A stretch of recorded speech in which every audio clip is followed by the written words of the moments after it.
Friday night at 10 p.m. Eastern on my Facebook page, Klimczak's Killer Collection, a new episode of Klimczak's Killer Collection airs.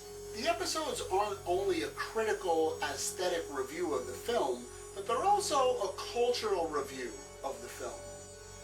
When I say cultural review, I mean how accurate they portray the culture at the time. The reason that's important is because that becomes an accurate preservation of our culture in a way that a textbook or a documentary or anything else reality-based would have to do with some flinching. A lot of times in these fictitious environments, directors aren't always necessarily writing the culture into their film. Most of the time, the culture is just creeping in because that's what it does. You're going to live as part of the culture. So your art is going to be a product of that culture, which only makes the cultural preservation more accurate in these films, in my opinion. Psycho 2 finds Norman Bates, 22 years after being institutionalized for criminal insanity, returning to a society as a free man. This creates an interesting subtext in which contemporary American life during the Reagan years quickly turned from the free lifestyle of the 1970s to a suddenly conservative 1980s.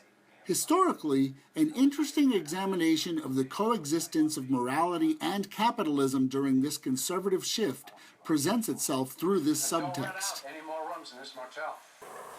Well, we'll just see. Because one of these days, you boys are going to be in trouble, and I am going to be there to take you home. These boys are looking at a bad end. But last year, a girl killed herself because the sorority wouldn't accept her. Oh, how awful. Which sorority? She jumped from the top of the building's tower, 6 floors. Well, I bet it made them feel terrible. That's the point, Janet. It doesn't matter how bad they felt. Sleepaway Camp came right at the crescendo of the second great cycle of slashers, and this is important because that puts us in 1983.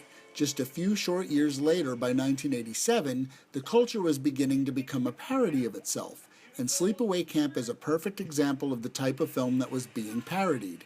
Proving its authenticity cannot be dismissed simply because it followed the genre Kickstarters. It also helped pave the way. At its core, Sleepaway Camp is a film about the discomfort of budding sexuality, and subtle hints pepper the film. Sleepaway Camp is brilliant because it plays like the standard slasher full of gruesome moments while delivering the most brutally honest explanation of how trickle-down economics actually work. Guess that makes you the head man here now, doesn't it? I wasn't thinking much about myself, Mr. Costick. I just don't see how something like that could happen. Come on now, Ben. We still got a camp to feed here now, don't we? Yes, sir. Besides, $50 more a week can't be all that bad now, can it? No, sir. Always thought he had a little devil in him. All right, $15 a week more for the rest of you?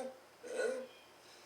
That's real generous. What are your sir. first memories of enjoying horror, and what are some of the first horror movies you remember seeing? First horror movie that I can remember scaring was Plan 9 from Outer Space, which I saw on a Saturday afternoon on some syndicated horror program.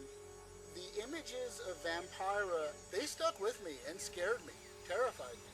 I also remember very early on seeing Children Shouldn't Play with Dead Things on a syndicated program in the afternoon. I remember watching that one with my dad. Still to this day, one of my favorite movies. A lot of these movies came to me in the early stages of my horror viewing from the stations that we pulled in on cable.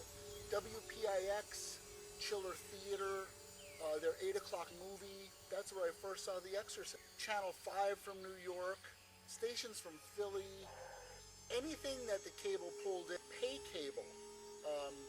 Prism was our regional version of HBO. It was out of Philadelphia. Prism used to actually do some great horror film festivals.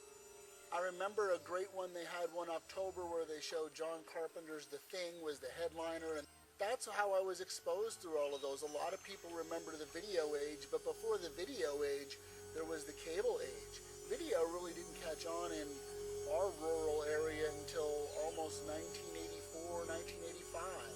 But with the rentals came films like